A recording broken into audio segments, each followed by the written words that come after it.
பவுலும் சீலாவும் நள்ளிரவுல தேவன் ஆராதிக்கிறது எங்க தெரியுமா?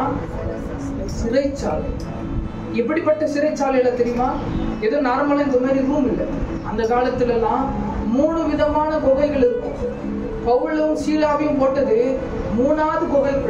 அந்த 3வது குகை எப்படி இருக்கும்னு சொன்னா, இப்படி நார்மல் ரூம் இல்ல, அண்டர் கிரவுண்ட், ஒரு பள்ளத்துல போட்டு அவங்களுடைய கையும் காலையும் கட்டி வச்சிருக்காங்க. இந்த ஜெயிலுக்கு போடுறதுக்கு முன்னாடி சரியான அடி.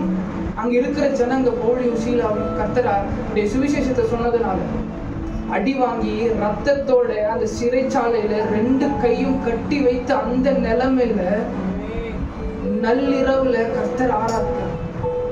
இப்படிப்பட்ட ஒரு சூழ்நிலை பாத்தீங்களா? வசனம் சொல்லுகிறது, அவங்க ஆராதிக்க தொடங்கும் பொழுது சிறைச்சாலத்தின் அஸ்திபாரங்கள் அசைக்கப்பட்டது. உன்னுடைய ஆராதனைகள்ல அசைக்கப்பட வேண்டிய காரியங்கள் அசைக்கப்படும். உன்னுடைய வார்த்தையினால செய்ய இயலாத காரியம் உன்னுடைய துதியினால செய்ய முடியும். நீ கர்த்தரை ஆராதிக்க தொடங்கும் பொழுது உன்னுடைய சூழ்நிலை மாற தொடங்கும்.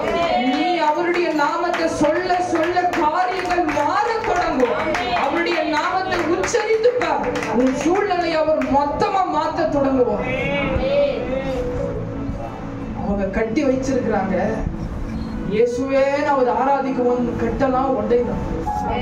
இன்னைக்கு நீ எப்படிப்பட்ட சூழ்நிலை இருந்தாலும் அவர் ஆராதிக்க சொல்ற, இயேசுவேன்னு கூப்பிட தொடங்கிடு, காரியங்கள் மாறுகிறத பார்க்கணும். Thanks for watching. Drop a like, leave a comment, and don't forget to subscribe to watch more videos like this.